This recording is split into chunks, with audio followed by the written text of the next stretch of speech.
आज के इस लेक्चर में हम लोग equation reducible to exact by integrating factor इस कंसेप्ट के ऊपर रूल 3 लर्न करेंगे। देखो रूल 3 के अंदर क्या लिखा हुआ है। If the equation is of the form f1 made up of x y variables, आगे दिया हुआ है y dx plus f2 also made up of x y variable, उसके आगे दिया हुआ है x dy is equal to 0 and mx minus ny is not equal to 0, then 1 upon mx minus ny is an integrating factor. ठीक है, एक बार rule 3 को फिर से रीड कर लेते हैं।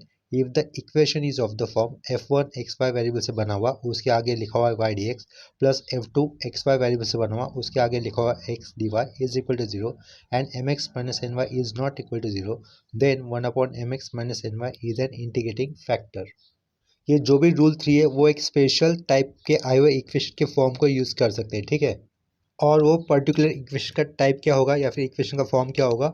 f1 xy इन वेरिएबल से बना हुआ y dx plus f2 xy इन वेरिएबल से बना हुआ x dy is equal to 0। ठीक है, तो देखो अभी हम लोग नेक्स्ट क्वेश्चन रीड कर लेते हैं जो हमें रूल 3 से करना होगा। क्वेश्चन में क्या दिया हुआ है, सॉल्व y ब्रैकेट के अंदर x y plus 2x square y square bracket close dx plus x bracket के अंदर x y minus x square y square bracket close dy is equal to 0। ठीक है, तो इस क्वेश्चन को सॉल्व करने के लिए हम लोग केवल एरो से शुरुआत करेंगे और सबसे पहले हमें क्या करना होगा, दिया हुआ क्वेश्चन फिर से एक बार एज इट इज लिख देना होगा। देखो यहाँ पर दिया हुआ इक्वेशन या फिर फंक्शन हम लोगों ने एज इट इज लिख दिया है। इसके बाद हम लोग क्या करेंगे, दिए हुए इक्वेशन को अब उसके स्टैंडर्ड फॉर्म के साथ कंपेयर करेंगे जो कि रूल 3 के अंदर दिया हुआ होता है। देखो यहाँ पर क्या दिया था, dx के साइड में ये y है तो यहाँ पर भी ऊपर dx के साइड में y था और उसके साइड में dy के बाजू में x था, तो यहाँ पर भी dy के बाजू में x है। लेकिन ये dx के बाजू में y छोड़ने के बाद या फिर जो भी बचता है वो फंक्शन किसका बना हुआ चाहिए, एक्स वाई इन वेरिएबल से बना हुआ चाहिए। ठीक है, जो कि यहाँ पर हो रहा है एक्स वाई और यहाँ पर 2 times of x square y square ये साथ में आया हुआ है। इसका मतलब ये जो भी राउंड ब्रैकेट के अंदर लिखा हुआ है वो फंक्शन पहला है जो कि एक्स वाई इन वेरिएबल से बना हुआ है। ठीक है, उसी तरीके से हम लोग आगे क्या देख रहे हैं, डी वाई के साइड में ये एक्स है, ऊपर भी डी वाई के साइड में एक्स था और जो भी बचता है वो फंक्शन यानी कि यहाँ पर जो भी ब्रैकेट के अंदर बचता है वो क्या है, वो सेकंड फंक्शन है जो कि एक्स और वाई इन वेरिएबल से बना हुआ है। ठीक है, तो ये गिवन इक्वेशन हम लोगों ने एज इट लिखने के बाद वो जिस टाइप के साथ या फिर जिस टाइप के इक्वेशन के साथ मैच कर रहा है उस टाइप के इक्वेशन को हमें लिखना होगा। तो नेक्स्ट स्टेप में हमें क्या लिखना होगा, given differential equation is of the form लिख दिया। ठीक है, वो किस फॉर्म के साथ मैच कर रहा है, ये f1 ब्रैकेट के अंदर एक्स वाई वेरिएबल्स, उसके साइड में क्या रहेगा ये y dx रहेगा प्लस f2 अभी आएगा, f2 लिखने के बाद ब्रैकेट के अंदर आएगा एक्स वाई, उसके साइड में हमें लिखना होगा x dy। ठीक है, इज इक्वल टू 0। ये दिया हुआ इक्वेशन इस टाइप के फॉर्म के साथ मैच कर रहा है। ठीक है, तो शुरुआत में f1 लिखा हुआ है उसको प्रॉपर कर देता हूँ। ये f1 made up of x y variable, आगे y dx प्लस ये f2 made up of x y variables, आगे x dy is equal to 0। ठीक है, इतना लिखने के बाद हमें क्या करना होगा, एंड लिखा। और देखो ये शुरुआत के क्वेश्चन के अंदर ये जो y बाहर दिया हुआ था ब्रैकेट के बाहर, उसको हम लोग ब्रैकेट के अंदर मल्टीपल कर देंगे। तो वो नेक्स्ट स्टेप में क्या लिखना होगा हमें, एक राउंड ब्रैकेट के अंदर x, ये वाई स्क्वायर हो जाएगा, बाहर के y को हम लोग अंदर पुट कर रहे हैं तो ये प्लस आगे लिखा 2x स्क्वायर वाई क्यूब ऐसा हो जाएगा। ठीक है, यहाँ पर राउंड ब्रैकेट क्लोज, उसके आगे का ये dx टर्म प्लस आगे लिखा। यहाँ पर भी देखो ये जो x बाहर था उसको हम लोग अंदर मल्टीपल कर देंगे तो ब्रैकेट के अंदर क्या लिखना होगा, x square y minus x cube y square ऐसा हो जाएगा। ठीक है, यहाँ पे राउंड ब्रैकेट क्लोज कर दिया, वो उसके आगे ये डी वाई रहेगा इज इक्वल टू 0। ठीक है, इतना क्लियर हो गया। तो इसके बाद हमें डी एक्स के साइड में जो टर्म होता है उसको m मानते हैं ना हम लोग, और डी वाई के साइड में जो टर्म होता है उसको n कंसिडर करना होता है। ठीक है, तो हम लोग यहाँ पर m और n जो भी है उसको मेंशन कर देंगे। तो मुझे यहाँ पर लिखना होगा m की वैल्यू, तो m क्या है यहाँ पर dx के साइड में आया हुआ टर्म वो मैं यहाँ पे लिख देता हूँ, that is x y square plus 2 times of x cube y cube. ठीक है, इतना क्लियर हो गया। एंड हमें आगे n लिखना होगा, n क्या रहेगा, डी वाई के साइड में आया हुआ टर्म या फिर ये जो ब्रैकेट दिख रहा है वो। ठीक है, वो n इज इक्वल टू हम लोग क्या लिखेंगे फिर, x square y minus x cube y square ऐसा लिखना होगा। ठीक है, इतना क्लियर हो गया। देखो ये स्पेशल टाइप का रूल है क्योंकि इसमें हम लोगों ने जो भी इक्वेशन था दिया हुआ वो एक उसके एक पर्टिकुलर स्टैंडर्ड फॉर्म के साथ कंपेयर करने के बाद हमें जो m मिला और n मिला है उसको फिर से हमें पार्शियल डिफरेंशिएशन नहीं करना होगा with respect to y and x respectively. कहने का मतलब क्या है, देखो ये दिया हुआ इक्वेशन जो था वो एक अलग टाइप के इक्वेशन के फॉर्म के साथ मैच कर रहा है जो कि क्या दिया हुआ था, f1 x y y d x plus f2 x y x d y is equal to 0। अगर दिया हुआ इक्वेशन या फिर फंक्शन या फिर क्वेश्चन इस टाइप के फॉर्म के साथ अगर मैच होता है तो उसके आगे हम लोगों ने क्या किया, बाहर का जो y आया था dx की बाजू में आए हुए टर्म के साथ मल्टीपल करने पर इस तरीके ब्रैकेट इस तरीके का टर्म आ जाएगा हमें dx के साइड में, और यहाँ पर डी वाई के साइड में जो एक्स था वो हम लोग एक्स अंदर मल्टीपल कर देंगे तो हमें इस तरीके का ब्रैकेट मिलेगा डी वाई के साइड में। जो एम और एन मिलेंगे तो उनका हमें नेक्स्ट स्टेप में पार्शियली डिफ्रेंशिएट कर कर, यानी कि एम का partially differentiation with to y और एन का partially differentiation with to x कर कर do m upon do y and do n by do x ये इक्वल है या नहीं ये चेक नहीं करना होता है। ठीक है, क्या कहा मैंने, ये स्पेशल टाइप का इक्वेशन है जो अगर एक उसके स्पेशल टाइप के फॉर्म के साथ अगर मैच होता है इतना हमें पता चल जाता है। तो हमने क्या करना था कि डी वाई डी एक्स के साइड में जो वाई था वो अंदर मल्टीपल करने पर जो भी टर्म मिला है वहाँ से हमें एम मिलेगा वो एज इट लिख देना होगा। उसके बाद डी वाई के साइड में जो एक्स था वो एक्स हम लोग अंदर मल्टीपल करने पर जो भी एन आएगा वो लिख देना है। जस्ट उनका नेक्स्ट फर्दर स्टेप में पार्शियल डिफ्रेंशिएशन नहीं करना होगा। ठीक है, इतना बता रहा हूँ, यानी कि ये दोनों उनका पार्शियल डिफ्रेंशिएशन करने पर do m by do y और ये do n by do x इक्वल नहीं आने वाले। ठीक है, लेकिन उनका पार्शियल डिफरेंशिएशन करके वो हमें चेक करने की ज़रूरत है ही नहीं इस टाइप के स्पेशल टाइप के इक्वेशन हो अगर होते हैं तो। ठीक है, स्पेशल टाइप के मतलब स्पेशल टाइप के फॉर्म के साथ मैच करने वाले अगर इक्वेशन या फिर क्वेश्चन होते हैं तो उनका एम और एन फाइंड करने के बाद हमें उनका पार्शियल डिफरेंशिएशन नहीं करना है। ये शायद मैंने सेम पॉइंट को अभी तीसरी या चौथी बार कहा होगा। तो नेक्स्ट स्टेप में हमें क्या करना होगा, डायरेक्टली हम लोग डिनोमिनेटर वाला पार्ट फाइंड आउट कर देंगे जो कि इंटीग्रेटिंग फैक्टर था जो हमने रूल 3 में पढ़ा हुआ था। ठीक है, हम लोग तो हमें क्या करना है यहाँ पर let m x minus n y ऐसा ही लिख देना होगा इज इक्वल टू इस वाले टर्म को हम लोग फाइंड आउट कर देंगे। एम क्या होगा जो ऊपर लिखा हुआ है that is x y square plus 2 times of x square y cube. ठीक है, आगे क्या लिखा है ये माइनस, ये इसको एक राउंड ब्रैकेट में लिखेंगे, ये एम हो गया, उसके साइड में हमें हमें ये एक्स्ट्रा एक्स देना था तो वो एक्स्ट्रा एक्स लिखा, फिर माइनस माइनस के बाद हमेशा ब्रैकेट आना चाहिए तो वो ब्रैकेट पुट कर दिया। उसके बाद हमें एन वाला टर्म लिखना था तो एन वाला टर्म क्या है लिखने के लिए x square y minus x cube y square, तो उसको एक राउंड ब्रैकेट के अंदर लिख देंगे।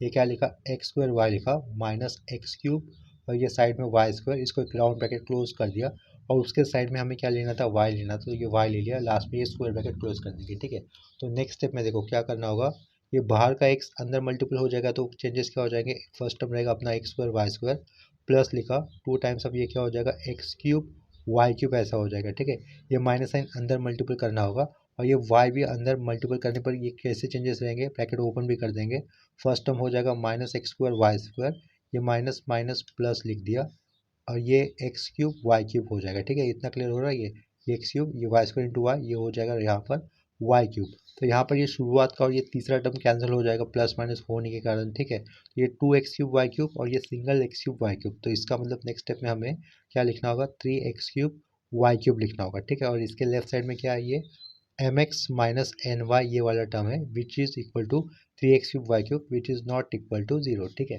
तो इतना लिखने के बाद हम लोग इंटीग्रेटिंग फैक्टर मेंशन कर सकते हैं, therefore integrating factor is equal to वो क्या होगा 1/mx माइनस एन वाई होगा। ठीक है, जो हमें कितना मिला था 1 मतलब ऊपर का तो ये 1 रहेगा, m x minus n y कितना मिला है 3x³ वाई क्यूब, ये जो मिला तो वो हमें एज इट लिखना है। यहाँ पर डिनोमिनेटर में क्या लिख देंगे हम लोग m x minus n y की जो वैल्यू आई थी that is 3x³ y cube वो लिख दी। ठीक है, देखो इंटीग्रेटिंग फैक्टर आने के बाद हम लोगों ने जो पहले दो रूल किए थे, ठीक है, पिछले लेक्चर्स में, तो उसमें क्या करते थे हम लोग इंटीग्रेटिंग फैक्टर आने के बाद multiplying given differential equation by integrating factor ऐसा स्टेप होता था। तो उसके बाद जो भी इक्वेशन बनता है नया वाला इंटीग्रेटिंग फैक्टर से मल्टीपल करने के बाद वो डिफरेंशियल इक्वेशन एग्जैक्ट ही होता है और डिफरेंशियल इक्वेशन एग्जैक्ट होने के बाद वो जो रूल अप्लाई करके उसका सॉल्यूशन निकालना होता है। तो आगे का further simplification similarly last step में किए हुए रूल 1 और 2 के बाद जो मतलब कॉमन स्टेप मिलता है ना उसके जैसा ही करना होगा। तो यहाँ पर हम लोग नेक्स्ट स्टेप में लिख देंगे multiplying given differential equation by integrating factor that is 1/3x³ y cube. ठीक है, तो वो वाला स्टेटमेंट मैंने यहाँ पे लिख दिया। देखो अभी हम लोग क्या करेंगे एक्चुअल में 1/3x³ वाई क्यूब से मल्टीपल कर देंगे जो भी शुरुआत में टर्म था डिफरेंशियल इक्वेशन दिया था उसको। देखो डिफरेंशियल इक्वेशन हमें ये दिया हुआ था y ब्रैकेट के अंदर x y plus 2x² y square bracket close d x plus x bracket के अंदर x y minus x square y square bracket close d y is equal to 0। तो हम लोगों ने क्या किया था नेक्स्ट स्टेप में, ये देखो यहाँ पर ये जो y था बाहर था उसको हम लोगों ने अंदर मल्टीपल कर दिया था, यहाँ से दिख रहा है ना, वो जो बाहर का y था वो अंदर मल्टीपल कर दिया था और ये डी एक्स साइड में प्लस ये जो x था वो अंदर मल्टीपल कर दिया था और उसके साइड में क्या था ये डी वाई था। ठीक है, तो ये डी एक्स के साइड में ये जो भी टर्म दिख रहा है ना वहाँ पर हम लोग क्या करेंगे इंटीग्रेटिंग फैक्टर से मल्टीपल कर देंगे। सिमिलरली डी वाई के साइड में ये जो भी ब्रैकेट दिख रहा है वहाँ पर हम लोग क्या करेंगे इंटीग्रेटिंग फैक्टर से मल्टीपल कर देंगे। ठीक है, फिर से एक बार बता देता हूँ, dx के साइड में ये जो भी ब्रैकेट आया है वहाँ पर हम लोग क्या करेंगे, इंटीग्रेटिंग फैक्टर से मल्टीपल कर देंगे, या फिर सिंपली क्या कह सकते हैं, एक्स वाई स्क्वायर को हम लोग 3x³ वाई क्यूब से डिवाइड करेंगे, और साइड में आगे प्लस के आगे जो टर्म दिख रहा है 2x² वाई क्यूब, उसको भी हम लोग 3x³ वाई क्यूब से डिवाइड कर देंगे। ठीक है, तो वो मैं यहाँ पर लिख दे रहा हूँ। फर्स्ट टर्म क्या था अपना, मुझे यहाँ पर ऊपर से दिख रहा है, वो मैं डायरेक्टली लिख दूंगा। फर्स्ट टर्म था अपना एक्स वाई स्क्वायर, उसके अपर में क्या लिख देता हूँ, डायरेक्टली 3x³ वाई क्यूब ऐसा लिख देता हूँ। फिर सेंटर में यहाँ पे प्लस था, साइड में टर्म क्या था, 2x² वाई क्यूब, ये वाला टर्म था। उसके अपर में हम लोग क्या लिख देंगे, 3x³ वाई क्यूब ऐसा लिख देंगे। यहाँ पर ये राउंड ब्रैकेट क्लोज, फिर dx आ जाएगा, फिर ये प्लस, उसके बाद ये दूसरा वाला ब्रैकेट आएगा। ठीक है, दूसरे वाले ब्रैकेट में फर्स्ट टर्म में क्या था, ये x² वाई था, उसके अपर में हमें क्या लिखना होगा, integrating factor 1/3x³ y cube से मल्टीपल करने के कारण यहाँ पर डिनोमिनेटर में क्या लिखना होगा, हमें 3x³ वाई क्यूब लिखना होगा। ठीक है, आगे आ जाएगा फिर अपना माइनस टर्म रहेगा x³ वाई स्क्वायर, और उसके अपर में हमें लिखना होगा 3 टाइम्स ऑफ x³, ये वाई क्यूब लिख दिया यहाँ पर राउंड ब्रैकेट क्लोज, और उसके आगे हमें लिखना होगा dy इज इक्वल टू 0। ठीक है, क्या किया इस स्टेप में, जस्ट इंटीग्रेटिंग फैक्टर से मल्टीपल कर दिया है बोथ साइड, dx और dy के सब बाजू में जो टर्म थे वो उनके साथ। देखो यहाँ पर dy के बाजू में कौन सा टर्म दिख रहा है, x² Y minus x³ Y square. तो हम लोगों ने जो भी लास्ट स्टेप दिखा था उसमें क्या किया, सिर्फ यहाँ पर dx के साइड में आए हुए टर्म के साथ भी और dy के साथ में आए हुए टर्म के साथ भी 1/3x³ वाई क्यूब से मल्टीपल कर दिया। ठीक है, तो देखो यहाँ पर ऊपर वाई स्क्वायर है, नीचे वाई क्यूब है, यानी कि एक वाई नीचे बचेगा। ठीक है, और साइड में यहाँ पर एक्स दिख रहा है न्यूमरेटर में, और नीचे क्या है, x³ है, यानी कि अपॉन में x² रहेगा। ठीक है, तो इनको कैंसिल आउट करने पर देखो फाइनल टर्म क्या रहेगा, ऊपर वाला x कैंसिल, ऊपर वाला y² भी कैंसिल, तो ऊपर से आएगा सिर्फ 1, और नीचे हम लोग क्या लिख सकते हैं, 3 टाइम्स ऑफ ये x² रहेगा, और ये साइड में y आ जाएगा। ठीक है, ऊपर y² है, नीचे y³ है, तो नीचे एक y बचेगा, ऊपर x है, नीचे x³ है, तो नीचे ही x² रहेगा, और ये 1/3 नीचे। ठीक है, प्लस लिखा, आगे यहाँ पर देखो ऊपर x² नीचे x³ है, एक x नीचे बचेगा, ये y क्यूब कैंसिल, तो ये कैसा हो जाएगा, 2/3x हो जाएगा। अब राउंड ब्रैकेट क्लोज, यहाँ से आएगा dx। ठीक है, प्लस ये दूसरे ब्रैकेट के अंदर क्या लिखना होगा, ऊपर x² है, y है, तो यहाँ से देखो क्या कैसे कैंसिल आउट हो, ऊपर वाला कैंसिल हो जाएगा सब कुछ, नीचे क्या रहेगा ब्रैकेट के अंदर 3x, ये y² हो जाएगा। ठीक है, माइनस साइन x³ कैंसिल, ऊपर y² है, नीचे y³ है, यानी कि वो क्या रहेगा, -1/3 बार रहेगा, राउंड ब्रैकेट क्लोज। यहाँ पर आगे dy लिखा इज इक्वल टू क्या होगा, वो 0 होगा। ठीक है, ये जो भी डिफरेंशियल इक्वेशन मिला है ये डिफरेंशियल इक्वेशन एग्जैक्ट ही होगा। ठीक है, तो इसके आगे हमें मेंशन करना होगा this differential equation is exact. ठीक है, ऐसा मेंशन कर दिया। अगर डिफरेंशियल इक्वेशन एग्जैक्ट हो जाता है तो उसका डिफरेंशियल इक्वेशन का सॉल्यूशन निकालने के लिए जो फॉर्मूला होता है वो फॉर्मूला लिखकर हमें फर्दर सिंप्लीफिकेशन का स्टेप्स फॉलो करने होंगे। ठीक है, तो this differential equation is exact ऐसा लिखने का तो हमें क्या लिखना होगा, and it's solution is given by, ऐसा स्टेप लिखना होता है। ये समझ लीजिए क्या लिखा हुआ है, दिस डिफरेंशियल इक्वेशन एग्जैक्टली ऐसा लिखा हुआ है, उसके आगे हम लोग लिखेंगे and it's solution is given by, it's solution is given by, ऐसा हमें लिखना होगा। अगर डिफरेंशियल इक्वेशन एग्जैक्ट होता है तो उसका सॉल्यूशन निकालने के लिए फॉर्मूला क्या यूज़ करते हैं हम लोग, integration mdx plus integration bracket terms in n free from x round bracket close dy is equal to आगे रहेगा c। ठीक है, एग्जाम में ये आपको इस तरीके से शॉर्ट फॉर्म में नहीं लिखना होगा, एग्जाम में आपको ये पूरे वर्ड्स में लिख कर दिखाना होगा। ठीक है, तो देखो ये इंटीग्रेशन लिखा, mdx कौन सा mdx रहेगा, यहाँ पर जो डिफरेंशियल इक्वेशन एग्जैक्ट हमने बताया था वहाँ पर dx के साइड में आया हुआ टर्म हमें एज ए m यूज़ करना होगा। ठीक है, ये इंटीग्रेशन पुट कर दिया, यहाँ पर अभी m की वैल्यू लिखनी है, तो m की वैल्यू हम लोग ये वाली पुट लिख देंगे। वो क्या है, 1/3x² y है, तो ये 1/3x² y लिख दिया। आगे का टर्म क्या था, +2/3x था, तो 2/3x ये लिख दिया, राउंड ब्रैकेट क्लोज, ये dx लिखा, प्लस इंटीग्रेशन साइन, ये round bracket terms in n free from x। देखो तो ये पहले वाले टर्म के अंदर x है कहीं ना कहीं, तो ये नहीं लिखना होगा। फ्री फ्रॉम x कौन सा टर्म होगा, ये -1/3y, तो ये -1/3y हमें लिखना है, -1/3y लिख दिया, राउंड ब्रैकेट क्लोज। आगे का ये dy इज इक्वल टू हमें क्या लिखना होगा, c लिखना होगा। ठीक है, यहाँ से फॉर्मूले में c लिखना होगा। नेक्स्ट स्टेप में हम लोग इंटीग्रेशन करेंगे। ठीक है, तो देखो यहाँ पर कांस्टेंट क्या हो जाएगा, 1/3y ये कांस्टेंट रहेगा। बिफोर दैट हम लोग क्या करेंगे, यहाँ से इंटीग्रेशन साइन सेपरेट आउट कर देते हैं, तो ये इंटीग्रेशन सेपरेट करेंगे, तो इंटीग्रेशन से वेरिएबल को ही अप्लाई कर देंगे, कांस्टेंट वाले टर्म हम लोग इंटीग्रेशन के लेफ्ट साइड में ले लेते हैं। ठीक है, क्या कहा, कांस्टेंट वाले टर्म हम लोग इंटीग्रेशन के पहले ले लेंगे, इंटीग्रेशन सेपरेट भी करूंगा और कांस्टेंट वाले टर्म में इंटीग्रेशन के पहले भी लेता हूँ। तो 1/3y ये कांस्टेंट है, तो 1/3y ये कांस्टेंट होने के कारण ले लिया इंटीग्रेशन के आगे। 1/x² को हम लोग कैसे इस तरीके से लिख सकते हैं, x⁻² इस तरीके से लिख सकते हैं, राइट। और ये साइड में आया हुआ dx इंटीग्रेशन सेपरेट कर दिया ये पहले वाले पार्ट को। अब ये इस प्लस के आगे कांस्टेंट कौन है, 2/3 इज द कांस्टेंट, तो ये 2/3 कांस्टेंट हम लोगों ने इंटीग्रेशन के आगे लिखा। अंदर क्या बचेगा, अपॉन में x बचेगा यानी कि 1/x, और उसके साइड में ये dx भी लिखना होगा, ठीक है। इंटीग्रेशन सेपरेट किया तो लास्ट में ये dx भी आ जाएगा। उसके बाद इस प्लस को ये माइनस वाला साइन ओवरराइड करेगा, लेकिन 1/3 ये तो कांस्टेंट है, वो आ जाएगा इंटीग्रेशन के आगे, यानी कि यहाँ पर हम लोग क्या लिखेंगे आगे, -1/3 लिख दिया, ये माइनस साइन है, ठीक है। इंटीग्रल किसके लिए रहेगा, 1/y dy के लिए होगा, ठीक है। आगे का ये एज इट इज लिख दिया। नेक्स्ट स्टेप में हम लोग इंटीग्रेशन कर देंगे सिंपली। यहाँ पर आएगा ये 1/3y, इंटीग्रल x⁻n क्या होता है, x⁻n+1 अपॉन में n+1 लिखना होता है। यहाँ पर n की जगह पे -2 है, तो इसका इंटीग्रेशन क्या हो जाएगा, -2 + 1 -1 अपॉन में फिर से -1 लिखना होगा, ठीक है। इसको एक राउंड ब्रैकेट में लिख देंगे। उसके बाद ये प्लस लिखा, ये 2/3 एज इट इज लिख दिया। 1/x का इंटीग्रेशन कितना होता है, log x होता है, तो यहाँ पर ये log x लिख दिया, माइनस ये 1/3 फिर से लिख दिया। 1/y का इंटीग्रेशन कितना होगा, log y हो जाएगा, इज इक्वल टू सी होगा, ठीक है। नेक्स्ट स्टेप में हम लोग क्या करेंगे, मल्टीप्लाइंग बोथ साइड बाय 3 कर देंगे। क्या कहा, नेक्स्ट स्टेप में हम लोग मल्टीप्लाइंग बोथ साइड बाय 3 कर देंगे। अगर मैं मल्टीप्लाइंग बोथ साइड बाय 3 कर देता हूँ तो ये अपॉन का 3, यहाँ से अपॉन का 3, यहाँ से अपॉन का 3 कैंसिल हो जाएगा। राइट साइड में इक्वल टू देकर हम लोग क्या लिख सकते हैं, 3c लिख सकते हैं, लेकिन c भी कांस्टेंट है, 3 भी कांस्टेंट है, तो constant into constant finally constant ही होगा, तो इसके कारण हम लोग राइट साइड में c ही लिख देंगे, ठीक है। इतना क्लियर हो रहा है। तो यहाँ से तो 3 कैंसिल हो गया, मल्टीप्लाइंग बोथ साइड बाय 3 करने के कारण क्या बचेगा, 1/y बचेगा, लेकिन x⁻−5 था। अगर ये x नीचे लेके आ गया तो क्या लिखना होगा, हमें सिंपली 1/xy ऐसा लिखना होगा, और ये माइनस साइन हम लोग ऊपर लिख देंगे, ठीक है। ये -1/xy कर दिया, मल्टीप्लाइंग बोथ साइड बाय 3 किया हुआ, इसके कारण ये 3 कैंसिल हो गया, ठीक है। तो यहाँ से क्या बचेगा, 2 टाइम्स ऑफ log x होगा, माइनस ये अपॉन का 3 कैंसिल, यहाँ से भी अपॉन का 3 कैंसिल, आगे क्या बचेगा, ये log y बचेगा, इज इक्वल टू ये c आ जाएगा, ठीक है। इतना क्लियर हो गया ये।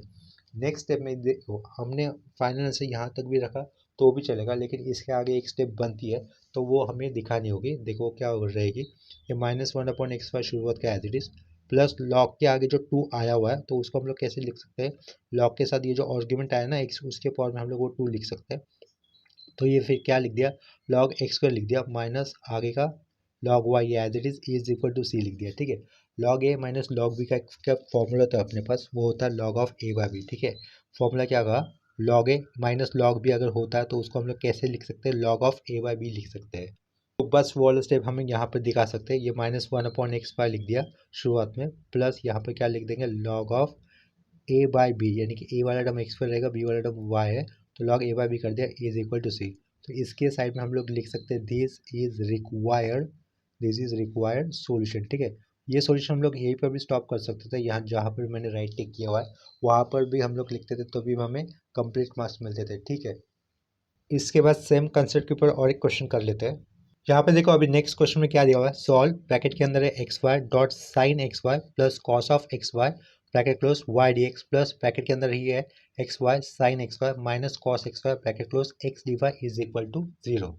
देखो, इस क्वेश्चन को आंसर करने के लिए हम लोग केवल एरो से शुरुआत करेंगे, और सबसे पहला स्टेप क्या होगा, अपना दिया हुआ क्वेश्चन को फिर से एक बार एज इट इज लिख देना, ठीक है। तो यहाँ पर मैं लिख दूंगा, ये टू सॉल्व लिखा, टू सॉल्व लिखने के बाद मुझे दिया हुआ गिवन क्वेश्चन को फिर से एक बार एज इट इज लिख देना होगा। देखो, क्वेश्चन को एक बार एज इट इज लिख दिया है, इसके बाद हमें क्या करना होगा, क्वेश्चन को थोड़ा सा ऑब्जर्व करना है, ठीक है। क्वेश्चन को ऑब्जर्व करने के बाद हमें ये चेक करना होगा वेदर दिस गिवन क्वेश्चन के ऊपर हम लोग रूल 3 अप्लाई कर सकते हैं या नहीं, ठीक है। डायरेक्टली रूल 3 की क्यों बात कर रहा हूँ, क्योंकि हम लोग रूल 3 सीख रहे हैं इसके कारण, ठीक है। देखो, यहाँ पर dx के साइड में y आया हुआ है, ठीक है, तो ऐसा होता है, और यहाँ पर dy के साइड में x आया हुआ है, जो कि रूल 3 के अंदर एक इक्वेशन इसी टाइप का होता है ना, dy के साइड में x होना और ये dx के साइड में y होना, ठीक है। और उसके साइड में जो भी फंक्शन होता है वो फंक्शन एक्स वाई इन वेरिएबल से बना हुआ चाहिए, तो यहाँ पर हमें वो दिख रहा है, फंक्शन यूजुअली साइन एक्स होता है, क्या कहा, यूजुअली फंक्शन साइन एक्स या फिर कॉस एक्स होता है, लेकिन इंस्टेड ऑफ एक्स वेरिएबल, जैसे कि वहाँ पर क्या था, फंक्शन के अंदर function f1 function x y इन वेरिएबल से बना हुआ था, तो यहाँ पर भी क्या दिख रहा है, इंस्टेड ऑफ सिंगल वेरिएबल ये एक्स वाई ये दोनों एज अ क्लब वेरिएबल में आ रहे हैं, क्या कहा, एक्स वाई ये दो अलग अलग variable as a single variable हर एक जगह पे फंक्शन में आ रहे, तो इसके कारण ये जो भी इक्वेशन अभी हमें दिया गया है वो रूल 3 के अंदर आने वाले एक स्पेशल इक्वेशन के फॉर्म के साथ मैच कर रहा है, राइट। इसके कारण हमें नेक्स्ट स्टेप में क्या लिखना होगा, given differential equation is of the form, ठीक है। वो किस फॉर्म का मैच हो रहा है, ये F1 लिखा, ब्रैकेट के अंदर ये एक्स वाई लिख दिया, आगे क्या लिखा, ये वाई डी एक्स, प्लस अभी फिर से क्या लिखा, F2 लिखा, ब्रैकेट के अंदर ये एक्स वाई लिखा, आगे क्या लिखे हम लोग, x d y is equal to zero, ठीक है। यही क्रॉस चेक करने के बाद हम लोग ऐसा लिख पा रहे हैं, डायरेक्ट नहीं लिख रहे। वो कैसे चेक कर सकते हैं, ब्रेक थ्रू हमें इससे मिलेगा, डी एक्स के साइड में वाई आया हुआ और ये डी वाई के साथ एक्स आया हुआ, ठीक है। उस वो पहले चेक करेंगे पहले पॉइंट में। उसके बाद जो भी फंक्शन बचता है वाई डी एक्स के साइड में, वो हम लोग चेक करेंगे whether that function is made up of x y variable और नॉट, ठीक है। तो ये फंक्शन है एक्स वाई इन वेरिएबल से बना हुआ है, जहाँ जहाँ पर भी एक्स होना चाहिए था सिंगल, वहाँ पर एक्स वाई क्लब में आ रहा है, एज ए सिंगल वेरिएबल आ रहा है, ठीक है। तो इसके कारण हम लोगों ने नेक्स्ट स्टेप में क्या लिखा था, given differential equation is of the form F1 x y y d x plus F2 x y x d y, ठीक है। इसके बाद नेक्स्ट स्टेप में हमें क्या करना होता है, ये जो भी बाहर का y आया हुआ है उसको अंदर मल्टीपल कर देंगे, ठीक है। तो देखो ये जो y अंदर मल्टीपल होगा तो वो सिर्फ एक्स वाई के साथ मल्टीपल होगा, साइन के साथ। ये जो एक्स वाई आया हुआ है, ये एक साइन के साथ जो एक्स वाई आया हुआ है वो रेडियन एंगल का पार्ट है, और रेडियन एंगल में हम लोग बाहर से आए हुए एल्जेब्रिक वाले टर्म को हम अंदर मल्टीपल नहीं कर सकते, ठीक है। तो कहने का मतलब क्या हो जाएगा, y ये सिर्फ अंदर एक्स वाई के साथ मल्टीपल होगा, ये शुरुआत में जो एक्स वाई लिखा है वो एल्जेब्रिक फंक्शन का पार्ट है। ट्रिग्नोमेट्रिक फंक्शन के साथ जो भी हमेशा आता है साथ में, वो रेडियन एंगल का पार्ट होता है। क्या कहा, ट्रिग्नोमेट्रिक फंक्शन यानी कि sine cos tan sec cosec cot, इस तरीके के फंक्शन, वहाँ पर उन फंक्शन के साथ अगर जो भी आता है चिपक कर, उसको क्या कहते हैं, रेडियन एंगल कहते हैं, ठीक है। तो इतना क्लियर हो गया। तो कहने का मतलब ये है, राउंड ब्रैकेट के अंदर अगर हम लोग बाहर के वाई को अंदर मल्टीपल कर देंगे तो सिर्फ और सिर्फ इस एक्स वाई के साथ मल्टीपल हो जाएगा, ठीक है। साइन एक्स वाई और कॉस एक्स वाई के साथ ये वाले वाई को हम लोग मल्टीपल नहीं कर सकते, जैसे कि पहले बताया था, एल्जेब्रिक का टर्म हम लोग रेडियन एंगल के अंदर नहीं ले सकते, ठीक है। तो नेक्स्ट स्टेप में हम लोग क्या लिखेंगे, इस वाई को अगर अंदर मल्टीपल कर देते तो फर्स्ट टर्म अपना हो जाएगा ये x as it is, side में ये वाई इंटू वाई, ये वाई स्क्वायर रहेगा, उसके साइड में आया हुआ ये क्या था, साइन ऑफ एक्स वाई, ठीक है। साइन ऑफ भी कह सकता हूँ मैं इसको, ऑफ का मतलब वो पूरा एक्स वाई ये टर्म साइन के साथ आया हुआ, आगे क्या लिखूंगा, ये कॉस ऑफ एक्स वाई, या सिंपली कॉस एक्स वाई भी कह सकते हैं, ठीक है। ये y अंदर मल्टीपल कर दिया, सिर्फ एक्स वाई स्क्वायर के साथ ऐसा चेंजेस हो जाएगा। यहाँ पर एक राउंड ब्रैकेट पुट कर देता हूँ, साइड में क्या लिखना है हमें, सिर्फ अभी ओनली dx लिखना होगा, क्योंकि y तो अंदर मल्टीपल कर दिया था।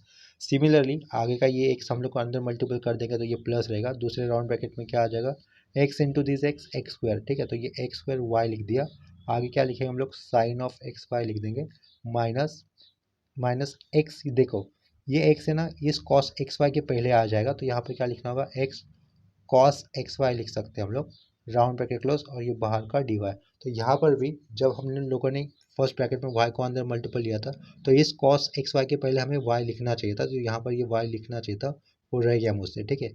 अंदर मल्टीपल नहीं हो सकता, ट्रिग्नोमेट्रिक टर्म के अंदर ये वाई मल्टीपल नहीं हो सकता, लेकिन कॉस के पहले तो आ ही सकता है, ठीक है। मतलब आ सकता है, मतलब वो पॉइंट बनता भी है कॉस के पहले लिखना, ठीक है। दोनों टर्म को मल्टीपल होगा ना ये वाई, तो यहाँ पर एक्स स्क्वायर वाई स्क्वायर हो गया, सॉरी एक्स वाई स्क्वायर हो गया, और आगे प्लस के आगे हमने y लिखा, बाजू में कौन सा टर्म था, कॉस ऑफ एक्स वाई था, वो लिख दिया, ठीक है। तो यहाँ पर ये y लिखना रह गया था, करेक्शन कर दिया, ठीक है। आगे ये x अंदर दोनों टर्म को मल्टीपल करने के बाद फर्स्ट टर्म में रहेगा x square y sine of x y, minus cos के पहले ये x आ जाएगा, x cos of x y, last में ये डी वाई हो गया, इज इक्वल टू हमें क्या लिखना होगा, ये आगे जीरो लिखना होगा, ठीक है। इतना क्लियर हो गया। इसके बाद हम लोग यहाँ से m और n को मेंशन कर देंगे, ये क्या लिखा, फिर यहाँ पर m लिखा, m क्या होगा अपना, dx के साइड में आया हुआ टर्म, वो क्या दिख रहा है, ये first bracket, that is x y square sine of ये एक्स वाई होगा, प्लस ये y लिखा, कॉस ऑफ क्या हो जाएगा, ये अपना एक्स वाई हो जाएगा, और नीचे में n वाला टर्म लिख रहा हूँ, that is n is equal to d y के साइड में आया हुआ टर्म, वो क्या लिखेंगे हम लोग, x square y sine of क्या होगा, ये एक्स वाई होगा, minus x cos of x y, ऐसा हो जाएगा, ठीक है। इतना क्लियर हो गया। देखो ये स्पेशल टाइप का इक्वेशन का फॉर्म दिया हुआ था, क्या कहा, ये स्पेशल इक्वेशन का फॉर्म दिया हुआ था, यानी कि this differential equation of the form किस टाइप का था, ये f1 x y y d x plus f2 x y x d y is equal to zero, इस टाइप का था। और इसके आगे हमें m और n मिले हैं, तो पॉइंट क्या मेरा अभी कहने का, m और n मिलने के बाद ये स्पेशल टाइप के फॉर्म में आए हुए इक्वेशन अगर पता चल जाता है, तो वहाँ से हम लोग m और n को फाइंड आउट कर लेते हैं। तो इन फाइंड आउट किए हुए m और n का further partial derivatives with respect to y और x के साथ रिस्पेक्टिवली नहीं करना होगा, यानी कि m का पार्शियली डिफरेंशिएशन हमें विथ रिस्पेक्ट टू y नहीं करना है, और n का भी partially differentiation with respect to x हमें नहीं करना है। कब नहीं करना है, जब दिया हुआ इक्वेशन या फिर फंक्शन इस स्पेशल टाइप के इक्वेशन के फॉर्म के साथ मैच होता है तो ठीक है, इतना क्लियर हो गया। तो नेक्स्ट स्टेप में हमें क्या लिखना होगा, सिंपली ये लेट लिख देंगे और ये m x minus n y वाले टर्म को हम लोग फाइंड आउट कर देंगे। क्या कहा, let m x minus n y, जो भी टर्म होगा आगे वो हमें फाइंड आउट करना होगा। ठीक है, तो ये m की वैल्यू क्या है, ऊपर आई हुई, जिसमें हम लोगों ने शुरुआत का जो dx के साथ जो बाहर में y था ना, वो अंदर मल्टीपल करने के बाद जो टर्म मिला है उसको हम लोग m कह रहे हैं। तो ये m टर्म ऊपर जो लिखा था उसको मैं एक राउंड ब्रैकेट के अंदर लिख दूंगा। वो क्या हो जाएगा, फिर राउंड ब्रैकेट के अंदर क्या हो जाएगा, एक्स वाई स्क्वायर, साइड में क्या रहेगा, साइन ऑफ एक्स वाई। ठीक है, साइन ऑफ एक्स वाई या फिर साइन एक्स वाई भी कह सकते हो simply, y dot cos of x y. ठीक है, इतना क्लियर हो गया। ये होगी m की वैल्यू एक राउंड ब्रैकेट के अंदर पुट की हुई। उसके साइड में हमें ये एक्स्ट्रा एक्स लेना है, तो ये एक्स्ट्रा एक्स हो गया, माइनस दे दिया। माइनस के बाद हमें n की वैल्यू लिखनी थी, लेकिन बिफोर राइटिंग n की वैल्यू हमें क्या करना होगा, माइनस के बाद हमेशा एक राउंड ब्रैकेट पुट किया करेंगे हम लोग, हमेशा माइनस के बाद एक राउंड ब्रैकेट पुट कर दिया। अभी मैं n की वैल्यू लिखूंगा, n की वैल्यू ये इतनी बड़ी है, ठीक है, तो उसको मैं एक राउंड ब्रैकेट के अंदर लिख देता हूँ नेक्स्ट स्टेप में। तो या फिर यही से चालू कर देता हूँ लिखना। फर्स्ट टर्म क्या होगा अपना, एक्स स्क्वायर वाई, ठीक है, साइड में क्या लिखा है, ये साइन एक्स वाई ऐसा आ जाएगा। उसके आगे साइन कौन सा दिख रहा है, ये माइनस साइन दिख रहा है। ठीक है, तो उसके नीचे लिखना यहाँ से चालू कर देता हूँ, ये माइनस एक्स हो गया। साइड में क्या हो गया, ये कॉस एक्स वाई लिखा, ये राउंड ब्रैकेट क्लोज। ओपनिंग शुरुआत का राउंड ब्रैकेट यहाँ पे था, क्लोजिंग राउंड ब्रैकेट यहाँ पे था। उसके बाद हमें क्या लिखना था, एन के बाहर वाई लिखना था, ये वाई लिख दिया। अब ये बड़ा वाला स्क्वायर ब्रैकेट क्लोज कर दिया। ठीक है, मैंने एम एक्स माइनस ये स्क्वायर ब्रैकेट के अंदर ये किसकी वैल्यू, स्क्वायर ब्रैकेट ये पूरा, स्क्वायर ब्रैकेट के अंदर ये जो राउंड ब्रैकेट था वो एन की वैल्यू और उसके साइड में ये वाई आया हुआ। ठीक है, इतना क्लियर हो गया। नेक्स्ट स्टेप में हम लोग क्या करेंगे, जो राउंड ब्रैकेट के बाहर एक्स और वाई जो दिख रहे हैं, तो बाहर आए हुए एक्स और वाई के वाई से हमने अंदर आए हुए ब्रैकेट के टर्म के साथ मल्टीपल कर देना होगा। ठीक है, तो नेक्स्ट स्टेप में ये इक्वल टू पुट कर देता हूँ, x y square into this x करने पर हमें क्या मिलेगा, फर्स्ट टर्म अपना हो जाएगा एक्स स्क्वायर वाई स्क्वायर। तो ठीक है, तो ये x square y square side में आया हुआ साइन एक्स वाई हमें एज लिख देना होगा, प्लस वाई इंटू एक्स, ये एक्स वाई लिख देंगे हम लोग, आगे ये कॉस एक्स वाई एज लिख दिया, माइनस अंदर मल्टीपल हो जाएगा। फर्स्ट टर्म क्या है ब्रैकेट के अंदर, x square y sine x y, इसको हम लोग इस वाई के साथ मल्टीपल करेंगे तो वो क्या हो जाएगा, एक्स स्क्वायर वाई स्क्वायर, बाहर का माइनस साइन अंदर जाएगा तो ये minus x square y square sine x y ऐसा हो जाएगा। ये माइनस साइन यहाँ पर आएगा तो इस माइनस को प्लस कर देगा, तो ये प्लस लिख देंगे हम लोग, x into y, x y हो जाएगा, वो एक्स वाई साइड में क्या आएगा, ये कॉस ऑफ एक्स वाई आ जाएगा। ठीक है, इतना क्लियर हो गया। देखो यहाँ से कौन सा टर्म कैंसिल हो रहा है, ये पहला और ये तीसरा टर्म कैंसिल हो रहा है, सेम टर्म है और ये अपोजिट इन साइन है। ठीक है, तो यहाँ पर देखो ये x y cos x y दिख रहा है, ये x y cos x y दिख रहा है, तो हम लोग नेक्स्ट स्टेप में क्या लिख सकते हैं, two times of x y लिखा और साइड में क्या लिख सकते हैं हम लोग, कॉस ऑफ एक्स वाई ऐसा लिख सकते हैं, which is not equal to zero. और इसके लेफ्ट साइड में हमें क्या लिखना है, ये m x minus n y लिखना होगा। ठीक है, तो उसके नीचे मैं क्या लिख रहा हूँ, therefore integrating factor is equal to one upon m x minus n y, ये आया है। ठीक है, तो यहाँ पर हम लोग क्या लिखेंगे आगे, one upon m x minus n y की जो भी वैल्यू आई है वो मुझे लिखनी होगी, वो कितनी है, two x y cos of x y. ठीक है, इतना क्लियर हो गया ये। तो इसका मतलब हमें इंटीग्रेटिंग फैक्टर क्या मिला हुआ है, one upon two x minus, sorry, one upon two x dot cos x y ऐसा मिला हुआ है। ठीक है, तो नेक्स्ट स्टेप में हमें क्या कर लिखना होगा, multiplying given differential equation by integrating factor that is one upon two x y cos x y. ठीक है, तो गिवन डिफरेंशियल इक्वेशन क्या था अपना, देखो क्वेश्चन में ये था जिसके अंदर y बाहर लिया हुआ है, तो हम लोगों ने क्या किया था, y अंदर लेकर जो डिफरेंशियल इक्वेशन बनेगा, सेम डिफरेंशियल इक्वेशन वो इस टाइप का आ जाएगा। ठीक है, जहाँ पर मैंने राइट टिक किया हुआ है, तो उसी डिफरेंशियल इक्वेशन को हम लोग इंटीग्रेटिंग फैक्टर से मल्टीपल कर देंगे, यानी कि one upon two x y cos x y से मल्टीपल कर देंगे। ठीक है, क्या कहा था, जो भी गिवन डिफरेंशियल इक्वेशन दिया था उसके अंदर क्या दिख रहा है हमें, y बाहर दिख रहा है, तो ये y अंदर लेकर जो भी इक्वेशन बना था वो डिफरेंशियल इक्वेशन इस तरीके से हो जाएगा जहाँ पर हमने राइट टिक किया। ठीक है, इस राइट टिक किए हुए डिफरेंशियल इक्वेशन को हम लोगों ने किसके साथ मल्टीपल कर देना होगा, इंटीग्रेटिंग फैक्टर से मल्टीपल कर देना होगा। ठीक है, तो यहाँ पर देखो फर्स्ट टर्म क्या है ब्रैकेट के अंदर, x y square dot sine of x y, तो इसके नीचे हमें क्या लिखना होगा, डायरेक्टली इंटीग्रेटिंग फैक्टर वाला टर्म लिखना होगा, that is two x y cos x y. तो देखो नेक्स्ट स्टेप में हमें क्या करना था, ये जो भी राउंड ब्रैकेट के अंदर टर्म आए हुए उनको हम लोगों ने किसके साथ डिवाइड करना था या फिर किसके साथ मल्टीपल करना था, one upon two x y cos x y के साथ मल्टीपल करना था, ये हर एक टर्म के साथ। ठीक है, तो जो कि मैंने यहाँ पर नेक्स्ट स्टेप में लिख दिया हुआ है already, x y square sine x y upon में two x y cos x y plus y cos x y upon में क्या लिखा हुआ है, two x y cos x y d x plus first term में bracket में ऊपर लिखा हुआ है x square y sine x y upon में two x y cos x y, आगे लिखा हुआ है ये minus x cos x y upon में two x y cos x y round bracket close d y is equal to zero. ठीक है, तो देखो यहाँ से कैंसिल क्या हो जाएगा, ये ऊपर का एक्स नीचे का एक्स कैंसिल, ऊपर वाई स्क्वायर है नीचे वाई है, यानी कि ऊपर एक बार वाई बचेगा। साइन बाय कॉस क्या होता है, टेन होता है, ठीक है। तो यहाँ से राउंड ब्रैकेट के अंदर हम लोग क्या लिखेंगे, ऊपर एक वाई बचेगा तो ये वाई लिखा, अपॉन का 2 लिखा, साइड में मैं क्या लिख सकता हूँ, टेन एक्स वाई ऐसे लिख सकता हूँ, ठीक है। ये प्लस आएगा, y cos x y cancel, तो यहाँ से क्या बचेगा, 1/2x रहेगा, राउंड ब्रैकेट क्लोज, ये dx, ठीक है। ये प्लस दूसरा राउंड ब्रैकेट, ठीक है। या ऊपर y नीचे y कैंसिल, नीचे x से ऊपर एक्स स्क्वायर, यानी कि ऊपर x बाय एक्स बचेगा। साइन बाय कॉस को हम लोग क्या लिख सकते हैं, tan एक्स वाई लिख सकते हैं, ये अपॉन का 2 रहेगा यहाँ पर, ठीक है। Minus x cos x y cancel, तो ये क्या हो जाएगा, -1/2y रहेगा, round bracket close, dy is equal to 0, ठीक है। तो ये जो भी डिफरेंशियल इक्वेशन अभी आया है आफ्टर मल्टीप्लाइंग इंटीग्रेटिंग फैक्टर, ये जो भी डिफरेंशियल इक्वेशन आया तो उसको हम लोग क्या कहेंगे, दिस डिफरेंशियल इक्वेशन एग्जैक्ट ऐसा कहेंगे, ठीक है। यहाँ पर एक सेंटेंस मेरा लिखना रह गया, देखो ये इंटीग्रेटिंग फैक्टर लिखने के बाद हमने क्या किया था, डायरेक्टली वो मल्टीपल कर दिया गिवन डिफरेंशियल इक्वेशन को, जो कि मेंशन नहीं किया था। तो इस स्टेप की मतलब ये जो भी स्टेप लिखा है ना, उसके ऊपर मुझे क्या लिखना चाहिए था, multiplying given differential equation by integrating factor वाला स्टेटमेंट लिख देना चाहिए था, ठीक है। तो देखो ये इंटीग्रेटिंग फैक्टर फाइंड आउट करने का जो स्टेटमेंट होना चाहिए था वो स्टेटमेंट मैंने अभी लिख दिया, या फिर जो स्टेप होना चाहिए था वो स्टेप यहाँ पे लिख दिया, that is multiplying given differential equation by integrating factor, that is 1/2x by cos x y, वही गेट। तो ये वाला स्टेप आएगा, ठीक है। तो नेक्स्ट स्टेप में क्या किया, जो भी कैंसिल टर्म हो रहे थे वो कैंसिल कर दिए थे, तो ये जो भी डिफरेंशियल इक्वेशन हमें लास्ट में मिला वो एग्जैक्ट ही था, तो वैसा हमें अभी मेंशन करना चाहिए था। ये क्या लिखेंगे हम लोग फिर अभी, this differential equation is exact लिख देंगे, और उसके आगे हमें लिखना होगा and it's solution is given by, and it's solution is given by, ऐसा वाला स्टेटमेंट आ जाएगा, ठीक है। तो देखो जो फॉर्मूला यूज़ करना होता है उसका सॉल्यूशन निकालने के लिए, वो फॉर्मूला हम लोग मेंशन करेंगे। दो फॉर्मूले होते हैं, लेकिन उन दोनों फॉर्मूले में से हम लोग फर्स्ट वाला फॉर्मूला अब तक यूज़ करते आ रहे हैं सारे सब में, ठीक है।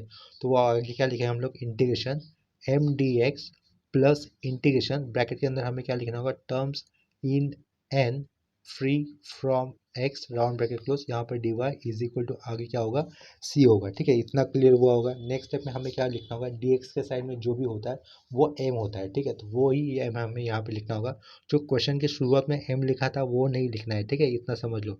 जो क्वेश्चन के शुरुआत में एम लिखा था ना हमने, वो नहीं यहाँ पे लिखना है गलती से भी। जो डिफरेंशियल इक्वेशन एग्जैक्ट होने के बाद एम आएगा वो लिखना होगा, ठीक है। तो ये इंटीग्रेशन, ये राउंड ब्रैकेट, यहाँ पे क्या लिख देंगे हम लोग, y/2, ये tan x y as it is लिख दिया, ठीक है, प्लस 1 ये 2x लिख दिया, राउंड ब्रैकेट क्लोज, या आगे का dx, plus integration term in and free from x, तो ये यहाँ पर x का टर्म दिख रहा है तो ये नहीं लिखना होगा। फ्री फ्रॉम एक्स कौन सा टर्म दिख रहा है, ये आगे का -1/2y, तो उसको लिख देंगे, ये -1/2y लिख दिया, उसके आगे ये dy रहेगा इज इक्वल टू सी, ठीक है। इतना क्लियर हो रहा है। नेक्स्ट स्टेप में हमें इंटीग्रेशन कर देना होगा। फर्स्ट ब्रैकेट में ये इंटीग्रल को मैं इंटीग्रल साइन को सेपरेट कर दूंगा, y/2 इज द कांस्टेंट, तो ये y/2 आगे लिखा, इंटीग्रेशन किसके लिए आएगा, ये tan ऑफ एक्स वाई के लिए आएगा। tan ऑफ एक्स वाई के लिए क्यों आएगा, क्योंकि इसके अंदर tan इस ट्रिग्नोमेट्रिक फंक्शन के साथ यहाँ पर x आया हुआ है, और हमें इंटीग्रेशन करना है विद टू एक्स के साथ, क्योंकि लास्ट में dx लिखा हुआ है, इससे पता चलेगा इंटीग्रेशन x और y इन दोनों वेरिएबल में से किसके साथ किया जा रहा है, ठीक है, वो x के साथ किया जा रहा है। यहाँ पर फिर dx लिख देंगे, plus 1/2 is the constant, 1/2 constant होने के कारण इंटीग्रेशन साइन के आगे लिखा, इंटीग्रेशन किसके लिए होगा, फिर ये 1/x dx के लिए होगा, ठीक है, यानी कि 1/x के लिए होगा। प्लस को ये माइनस साइन ओवरराइट कर देगा, तो यहाँ से हम लोग -1/2 को एज अ कांस्टेंट होने के कारण बाहर ले लेंगे। इंटीग्रेशन किसके लिए होगा, यहाँ पर 1/y के लिए रहेगा, यहाँ पर लास्ट में dy लिख देंगे इज इक्वल टू सी, ठीक है।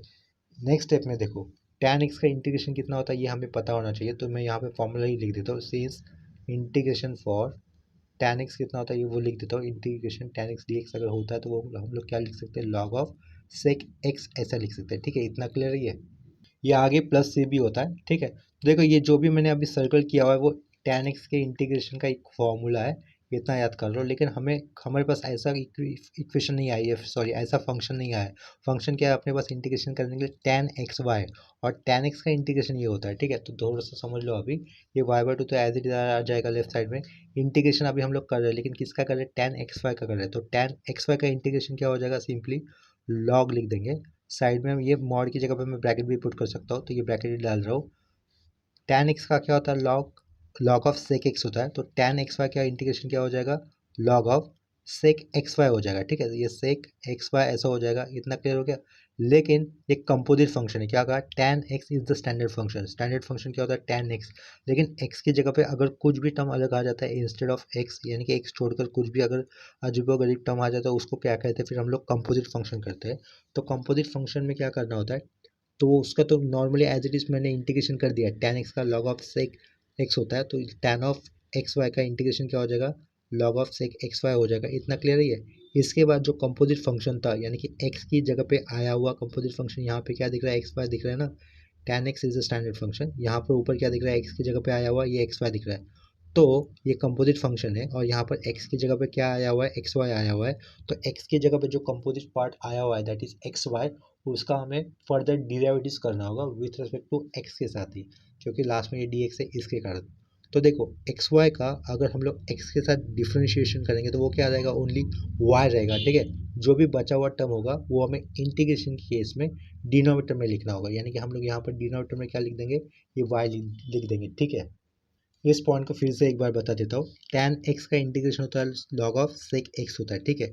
लेकिन x is the standard function, trigonometric term के साथ हमेशा जो भी x ही होना चाहिए, sin x cos x sec x cot x मतलब, ठीक है, cot x cosec x जो भी है ट्रिग्नोमेट्रिक फंक्शन के साथ जो भी सिंगल x होना चाहिए। लेकिन सिंगल x की जगह पे अगर कुछ भी दूसरा टर्म होता है, तो देखो उस पहले तो प्रॉपर फंक्शन का हमें एज इट इज लिखना होगा। तो tan एक्स वाई का मैंने प्रॉपरली कर दिया, log लिखकर sec एक्स वाई लिख दिया था, सेक एक्स वाई लिख दिया क्योंकि एक्स की जगह पे एक्स वाई आया था इसके कारण।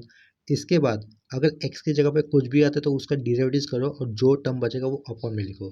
कंपोजिट फंक्शन का डिरेवेटिव्स कैसे करते हैं हम लोग, जो भी एक्स की जगह पे होता है तो उसका फर्दर डिराइव्स करके साइड में मल्टीप्लिकेशन में किया जाता है ना। और हम लोग जैसे कि जानते हैं कि डिराइव्स इंटीग्रेशन एक दूसरे के रिवर्स में होता है, तो इसके कारण यहाँ पर हम लोग इंटीग्रेशन करते हो कंपोजिट फंक्शन को डिनोमिनेटर में लिखते हैं, डिराइव्स में वो इनटू में लिखते हैं, ठीक है, इतना क्लियर हो गया। तो ये एक्स वाई का फर्दर डिराइव्स करने पर कितना बचेगा, वाई बचेगा, तो यहाँ पर हमें डिनोमिनेटर में वाई लिख दिया, ठीक है, इतना क्लियर हो गया। आगे क्या है, ये प्लस है तो ये प्लस 1/2 लिख दिया as it is. Integration of 1/x कितना हो जाएगा, log x हो जाएगा, तो ये log x लिख दिया। माइनस फिर से ये 1/2 दिख रहा है तो ये 1/2 लिखा। इंटीग्रेशन फॉर 1/y कितना होगा, सिंपली log y हो जाएगा, इज इक्वल टू आगे का ये c लिख दिया, ठीक है।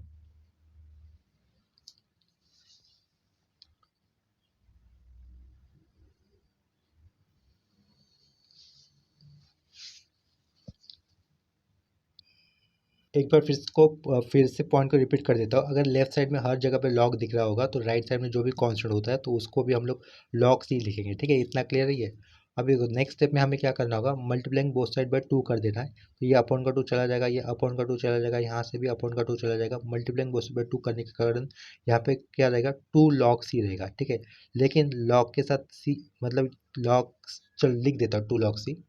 लेफ्ट साइड में भी ये y और ये y कैंसिल हो जाएगा, ठीक है, तो क्या रहेगा, बचेगा सिर्फ ओनली log ऑफ, ब्रैकेट के अंदर ये सेक लिखा और यहाँ पर ये आगे एक्स वाई लिख दिया, राउंड ब्रैकेट क्लोज, अपॉन का 2 चला जाएगा, सिर्फ ये log x बचेगा, माइनस यहाँ पर ये आगे log y बचेगा, अपॉन का 2 चला गया, इज इक्वल टू ये क्या रहेगा, 2 log c रहेगा, ठीक है, इतना क्लियर है। तो देखो यहाँ पर log a minus log b क्या होता है, log a minus log b क्या होता है, log of a by b होता है ना। तो यहाँ पर ये log ऑफ लिखा, शुरुआत करता हूँ, ये सेक एक्स वाई है, सेक एक्स वाई है, ठीक है, प्लस log ऑफ क्या हो जाएगा, ये x बाय वाई हो जाएगा, is equal to log c square ऐसा लिख सकता हूँ ना मैं, यहाँ पे 2 log के आगे आया हुआ है राइट साइड में, तो उसको हम लोग कैसे लिखते हैं, log c स्क्वायर ऐसा लिख सकते हैं, इतना क्लियर ही है।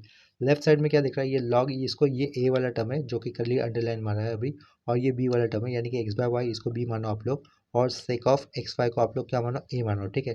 तो log a plus log b का एक फॉर्मूला होता है, क्या कहा, log a plus log b का फॉर्मूला क्या होता है, log एक बार लिखो और a इंटू बी करो, a इंटू बी यानी कि ये सेक ऑफ एक्स वाई लिखेंगे हम लोग, इंटू क्या करेंगे, b करेंगे यानी कि एक्स वाई करेंगे, ठीक है, is equal to right side में क्या रहेगा, ये log सी स्क्वायर, कॉन्स्टेंट का स्क्वायर क्या रहेगा, कॉन्स्टेंट ही रहेगा ना, तो इसको मैं सिंपली सी लिख देता हूँ, इतना क्लियर ही है। यहाँ पर ये y और ये y कैंसिल नहीं होगा, क्यों नहीं होगा, क्योंकि ये जो इक्वल मल्टीपल के आगे एक्स वाई लिखा है, एक्स बाय वाई जो लिखा है वो एल्जेब्रिक है, और ये जो एक्स वाई है ना वो सेक इस ट्रिग्नोमेट्रिक फंक्शन के साथ आया हुआ एक रेडियन एंगल है। ये जो एक्स वाई वेरिएबल दिख रहे हैं ना, वो ट्रिग्नोमेट्रिक फंक्शन सेक के साथ आए हुए रेडियन एंगल के पार्ट है, तो इसके कारण ये y और ये y कैंसिल नहीं होगा, यहाँ पर ये जो x बाय वाई लिखा हुआ है एल्जेब्रिक फंक्शन का पार्ट है, ठीक है। तो देखो बोथ साइड हमें log दिख रहा है, तो एंटी लॉग लेकर यानी फिर या फिर दोनों साइड के log हटाकर हमें नेक्स्ट स्टेप में क्या मिलेगा, यहाँ पर आगे ये x बाय मिलेगा, ये जो राइट साइड में एक्स बाय वाई लिखा उसको मैंने लेफ्ट साइड में लिखा, उसके साइड में लिख देता हूँ ये sec of x y is equal to c रहेगा। ठीक है, ये जो लास्ट में लिखा हुआ हमने वो है अपना रिक्वायर्ड सॉल्यूशन।